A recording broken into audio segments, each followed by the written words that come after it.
so we're going to have hand raising. That's going to be our audience participation because we don't have the electronic form. As I always tell my patients, both my siblings do IT, and I tell them gene therapy, that stuff's easy. These are really hard, and they laugh at me. Okay, so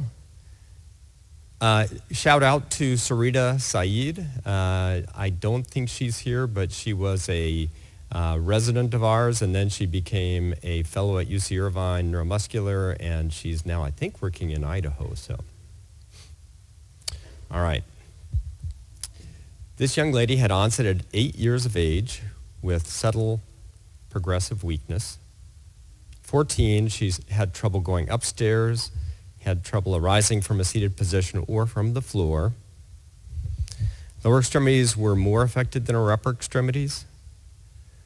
And she was worse in the morning and better after being up for a short time, but she would also wear out at the end of the day or if she had activities. She had very slight ptosis, very, very slight, right more than left, a hoarse voice with prolonged use. But she had no diplopia, dysphagia, hypophonia, shortness of breath, or sensory loss. And she was a little bit worse when it got cold. So her birth history was unremarkable. Her milestones were normal. She did toe walk for the first 2 or 3 years. Motor function was absolutely normal from 4 to 7. Cognitively, she was doing well in high school, honors courses. Family history was unremarkable except for tremors in a maternal aunt and a maternal great aunt. Past history, she had really bad headaches and hand tremors. Her exam did show it was like a millimeter of ptosis on one side and 2 millimeters on the other, and that was it. Didn't fluctuate. She had weakness that was proximal more than distal, her lower extremities more than her upper extremities.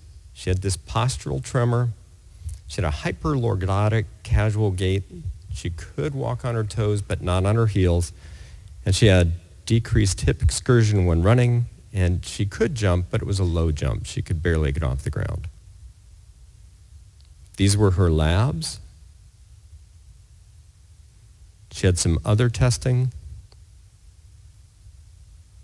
All right, differential diagnosis. Here's our first audience response. Here we go. All right, raise of hands. That's the old-fashioned way. Is this a metabolic myopathy? No takers. Is this a muscular dystrophy? That's what I do. I do the muscular dystrophies. Nope, okay. Is this a channelopathy? Is this myasthenia gravis? Lambert-Eaton myasthenic syndrome? Congenital myasthenic syndrome? None of the above. By raise of hands, it's none of the above. Okay.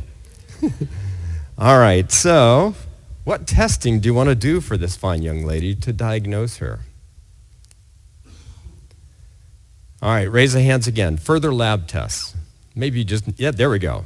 In the back. Just do a lactate and now you've got your answer. Okay, no. Somebody want to do nerve conduction study, EMG, rep stim, single fiber? Okay. How about a muscle biopsy? Just go straight for it.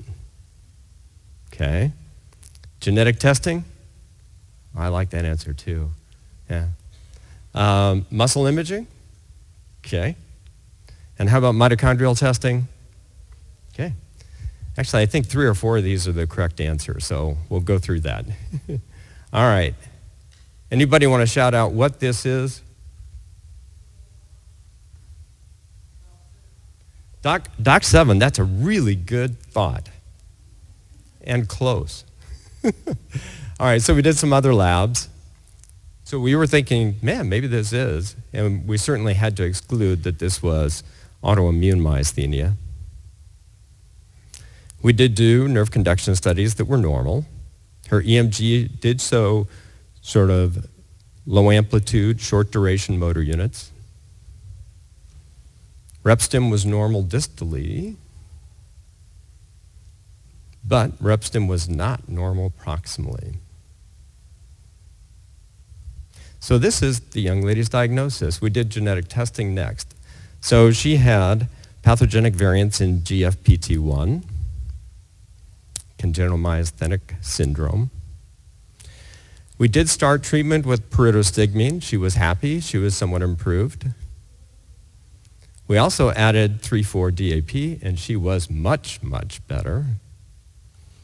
And then we also added albuterol, and that made her even better, and that gave her more stability over her day.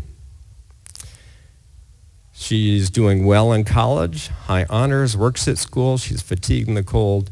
This looks bad that she falls once a week, but she's at college in a very hilly location, and she used to fall all the time, and she is so active that it doesn't matter if she falls, she just gets back up. But this is actually a big improvement in her motor function. And so we'll talk a little bit about congenital myasthenic syndromes. These are genetically determined impairments in neuromuscular transmission.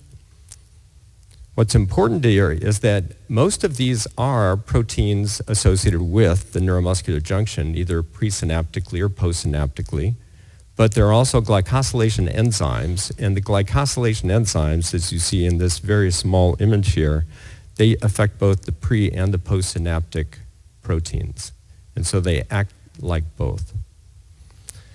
GFPT1 is the most common of the glycosylation enzymes reported for congenital myasthenic syndrome. So takeaway number one, don't forget RepStim or single fiber EMG in cases with proximal weakness. I think this is the third case out of the 6 that could have maybe made the answer faster, even faster than rapid genome sequencing. GFPT1 has normal developmental milestones, and so that does help you with most of the congenital myasthenic syndromes, but the ones that have defects of glycosylation and glycosylation sometimes can have that normal motor milestones. Also, people talked about doing muscle biopsy, and actually I think in the old days we did do a muscle biopsy on her, and she did have tubular aggregates. GFPT1, we talked about that. Glycosylated proteins are at end plates pre- and postsynaptically. Severe cases, it's important that you remember that 3,4-DAP can be more helpful than pyridostigmine. And then final takeaway is the drugs that benefit one type of CMS can actually be ineffective or harmful in others. And so I'll go back to genetics. Your genetic diagnosis will help guide your treatment. So thank you.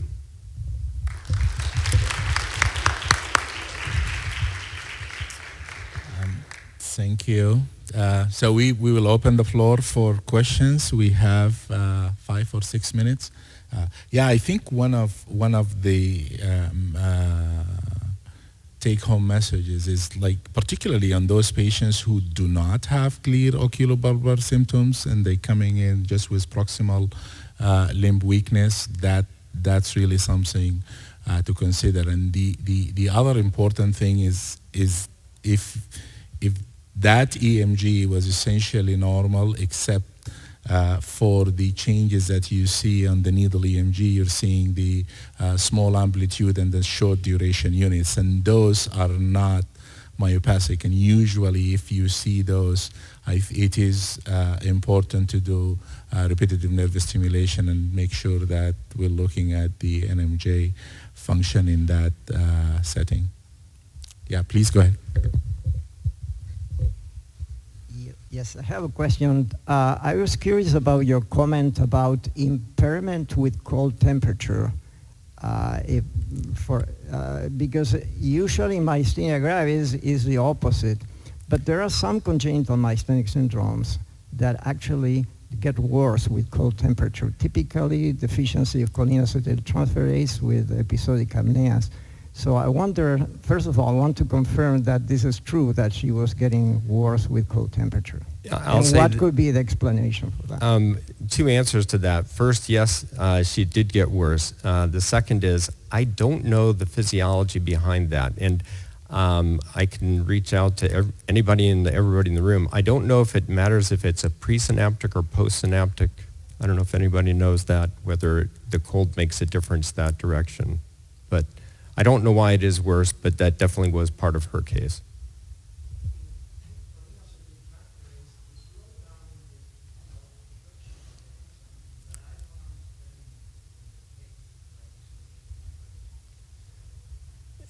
And again, if anybody does know, yeah, we need about 2 people here that wrote the articles, but if it really is that it's presynaptic, she had much more of a presynaptic problem, at least clinically, than she had postsynaptic, and so that's why probably the 3,4-DAP was of so much more benefit for her, and that would fit with the, if it's called for presynaptic, but I just don't know the answer.